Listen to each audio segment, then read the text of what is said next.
I've hunted down some villains in my time, but this one beats them all. He is king of the con men. He's been fated as one of Australia's richest men, a property developer with a taste for the high life. A couple of penthouses worth $12 million, a Mercedes that cost another million. But the man is a crook. He's ripped off scores of investors in a massive real estate racket. Mums and dads, ordinary investors, and some of our best-known sports stars, they all fell for the scam. And thanks to King Con, most of them will lose everything. No wonder he's such a hard man to catch.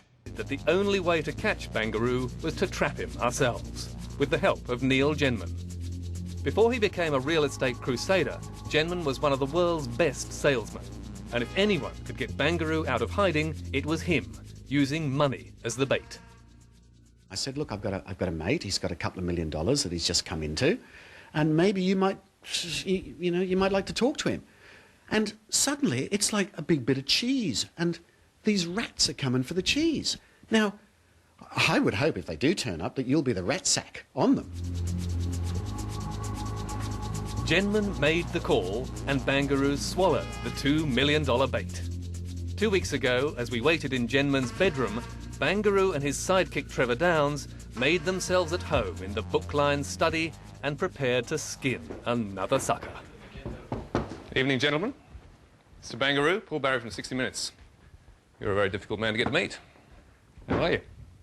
Nice of you to come. We'll be okay. A lot of people trying to talk to you over the last few days. A lot of your investors. You won't answer the phone. You don't let them come and see you. What have you done with their money? Well, it's not a question. You must know. It's not a question of what we've done with the money. It's all the money is in the property assets that we've. All the money's in your cars and your apartments. You've spent it on the leases of your Bentley and your Maybach and your other 5 or 6 cars and your 2 $6 million apartments. Oh, I don't think so. All I can tell you is that all the money is in the property. Our assets exceed our liabilities, and we have valuations to certify that the properties and the assets exceed the valuations. You're a liar and a cheat. And you've taken their money and you've spent it and you have broken your promises. You can say, yeah, you can say what you like, mate. Go for it. Who are you? Trevor Downs is my name. Trevor Downs is Bangaru's henchman. He's been promising investors on a daily basis that everything is fine and their money is safe.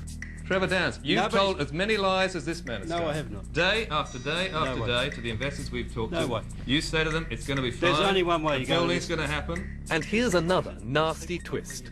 You would think our corporate watchdogs would step in to protect investors from swindlers like Bangaru. So, what have Australia's financial policemen been doing while he's been robbing the public? Absolutely nothing.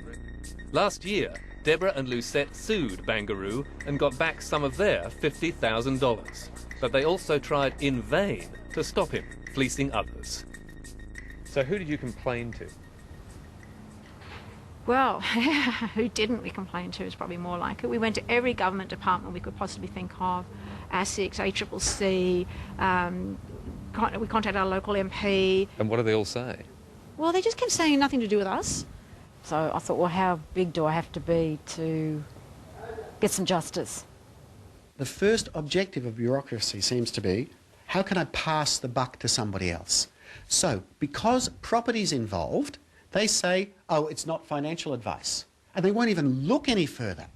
What we need to do is we need to lock up more Bangaroos and more of these people. We need to put them in jail, handcuff them. You know, CMYF, clang mind your fingers, buddy, and lock them up and send them to prison. Do you think you're going to go to jail?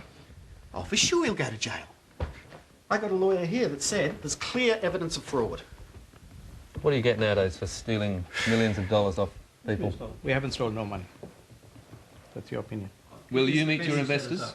At Hall and Chadwick? Yes. All our concerns were right. So if your investors come to Hall and Chadwick tomorrow, you will meet them? Yes. Good. But Bangaru's promise to face his victims was just another lie, like his pledge that everyone will be paid. 1 hour after our chat, Bangaru handed over his companies to a corporate administrator. And when creditors met 2 weeks ago, the best he could do was talk to them by telephone. I think I'm hearing in your voice you want us to be a little bit compassionate to you, but mate, you don't even have the balls to be here. The news on his companies is all bad. There's a shortfall of $20 million or more. So the banks will get their money, but 400 unsecured creditors will get nothing. And the O'Donnells and Maria and many others will almost certainly lose their homes. The gentleman at the back there. And the tragedy of it all, says Administrator Jeff McDonald, is that Australia's corporate cops could have stopped it. ASIC looked at this company twice. There's a huge deficiency, $20 million. How could they have let it happen? If the job had been done properly a year ago, this company would have been closed down back then. So why wasn't it? I don't know. I think there's a problem with the system. There's bad news for the cricketers too. 6 weeks ago, after a long legal battle, the Lee brothers and Michael Slater got back their $2 million with interest.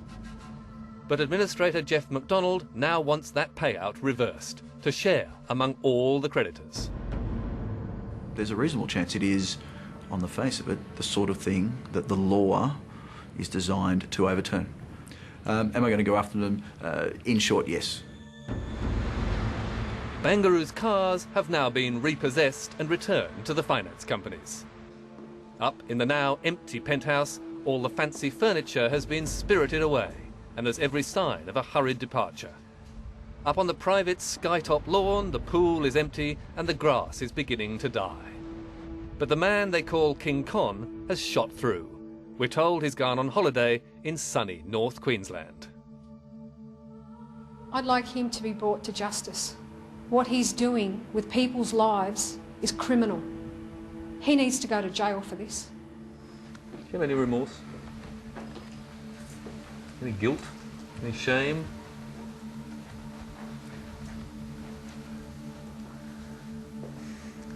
Nothing to say to the people whose lives you've wrecked? Nothing to say to the people who are going to lose their houses because of you and your cars and your apartment? No, I don't think so. You don't think they are? No. I don't Nothing to think say to them, so you can tell them now they're not going to? The money has gone, as you well know. Let's go. And he's got it. Good night, Mr. Beck. Good night, Mr. Bangaru. Pleasure to meet you.